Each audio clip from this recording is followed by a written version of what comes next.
आज Doubtnut app download करें।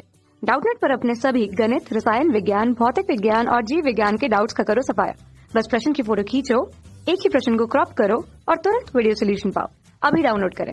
Hello दोस्तों, इस प्रश्न में दिया गया है कि 50 सेंटीमीटर लंबी चालक छड़ 360 रेडियन प्रति सेकंड के स्थिर कोणीय वेग से अपने एक सिरे के गिर्द जो है ओमेगा के समांतर 200 गॉस के चुंबकीय क्षेत्र की उपस्थिति में घुमाई जाती है, तो छड़ के सिरों के बीच प्रेरित विभवांतर हमें क्या 0.90 वोल्ट प्राप्त होगा, यह हमें बताना है। अर्थात यहाँ पे जो दिया गया कथन है यह बताना है कि हमें सत्य प्राप्त हो रहा है या असत्य है। तो हम यहाँ पे देखते हैं प्रश्न के अनुसार यहाँ पे जो दिया गया हमें क्या दिया गया है। एक जो है लंबी चालक छड़ है, कितनी लंबी है 50 सेंटीमीटर लंबी। तो मान लीजिए हम इस प्रकार से एक चालक छड़ लेते हैं। अब यह जो है स्थिर कोणीय वेग से एक सिरे से, यहाँ पे अगर देखें दो सिरे होंगे इसके, एक सिरा ए होगा, यहाँ पे दूसरा सिरा बी होगा। तो ए सिरे को अगर हम स्थिर रखते हैं और बी सिरे से अगर इसे घुमाते हैं, इस प्रकार से हम कर सकते हैं यह सिरा स्थिर है स्थिर अवस्था में, और दूसरे सिरे को हम इस प्रकार से पूरे वित्तीय पथ में घुमा सकते हैं।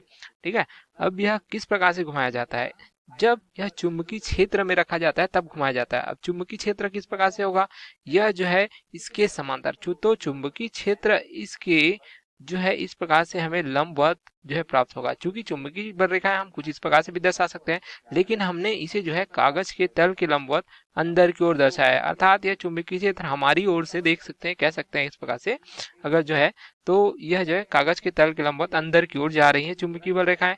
अब इस चुंबकीय क्षेत्र में जब हम इसको घुमाते हैं, किसको, इस प्रकार से जो हमारे पास चालक छड़ है इसको घुमाते हैं, तो यह जो है पथ में ही गति करेगा इस प्रकार से। तो यहाँ पे चुंबकीय क्षेत्र बी है, ठीक है, जिसका मान क्या दिया गया देख सकते हैं, चुंबकीय क्षेत्र की तीव्रता 200 गॉस के बराबर दी गया। तो गॉस जो है यहाँ पे सीजीएस मात्रा का होता है, इसे हम ऐसा ही मात्रा में परिवर्तित करेंगे तो 10⁻⁴ टेस्ला लिख सकते हैं। अब यहाँ पे इसकी लंबाई को यदि हम एल से दर्शाते हैं तो इसका मान क्या देगा देख सकते हैं, इसकी लंबाई एल का मान हमें दिया गया है 50 सेंटीमीटर, अर्थात इसे हम लिख सकते हैं 50 × 10⁻⁴ ये हमें प्राप्त हो जाएगा मीटर के रूप में। तो 10⁻⁴ अर्थात एल बटाबर हमें 0.5 मीटर जो है प्राप्त हो जाता है।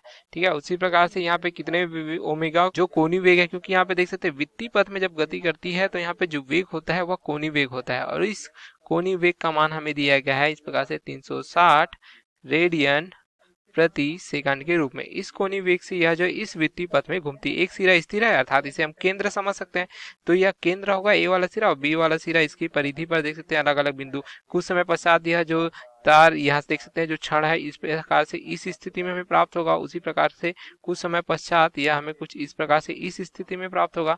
तो इसकी स्थिति परिवर्तित होते रहेगी और यह घूमते रहेगा इस प्रकार से।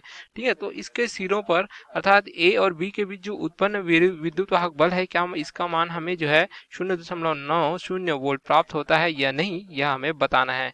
तो इस कथन की हमें यहाँ पे जांच करनी है।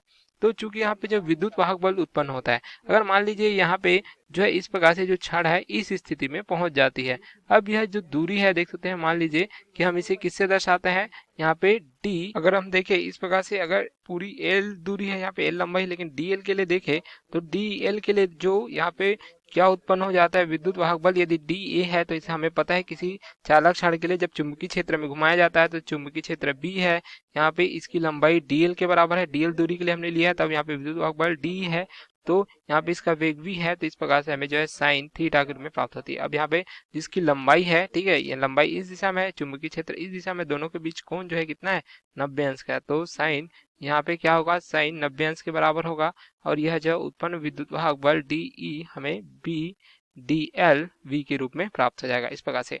अब यहाँ पे जो वेग है देख सकते हैं इस प्रकार से रेखीय वेग है, लेकिन यहाँ पे किस वेग से यह गति कर रही है, कोणीय वेग से गति कर रही है। तो यहाँ पे जो सूत्र हो जाता है v बराबर हमें प्राप्त होता है ओमेगा गुणित आर के बराबर। आर इस वित्तीय पथ की त्रिज्या है, चूंकि यहाँ पे त्रिज्या देखें, यहाँ पे ए केंद्र है, यहाँ पे बी जो है इस प्रकार से इसके परिधि पर कोई बिंदु है, तो इनके बीच का जो देख सकते हैं दूरी होगा उसी तो हम त्रिज्या कहेंगे। तो इस प्रकार से जो दूरी है इसे हम जो आर से दर्शाते हैं, तो आर किसके बराबर है देख सकते हैं, इसकी लंबाई, अर्थात हम क्या लिख सकते हैं ओमेगा गुणित एल के बराबर।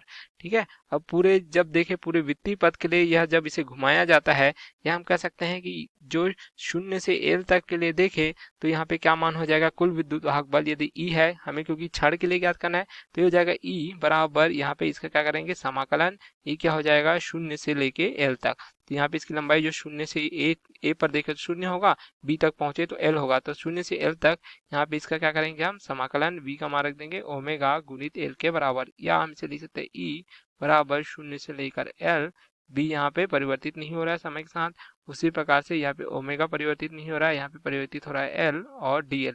ठीक है, तो इस प्रकार से इसे जब हम समाकलन करेंगे तो ये हो जाएगा बी ओमेगा एल का वर्ग बटे ये हो जाएगा 2 के बराबर। इसकी सीमा देखते हैं शून्य से एल, तो ये लगभग इतना ही प्राप्त होगा। तो ई बराबर ये हमें प्राप्त हो जाएगा 1/2 बी ओमेगा एल के वर्ग के बराबर। अब यहाँ पे सभी मान रखेंगे तो जो प्रेरित विद्युत वाहक बल ई का मान हमें प्राप्त होगा 1/2 बी का मान 200 गॉस दिया गया था, 200 गुणित 10 का घात 4 गुणित यहाँ पे ओमेगा का मान कितना दिया गया था, देखते हैं कोणीय आवृत्ति का मान 360 रेडियन प्रति सेकंड और एल का मान हमें दिया गया था 0.5 या 50 सेंटीमीटर, तो ये मीटर में इसका वर्ग हो जाएगा। तो ई बराबर ये हो जाएगा 2 से भाग देंगे तो 100 गुणित 10 का घात 4, तो हम जिसे हटाकर इस प्रकार से 10 का घात 2 भी लिख सकते हैं। तो ये होगा 10 का घात 2 गुणित 360 गुणित ये क्या हो जाएगा 0.25।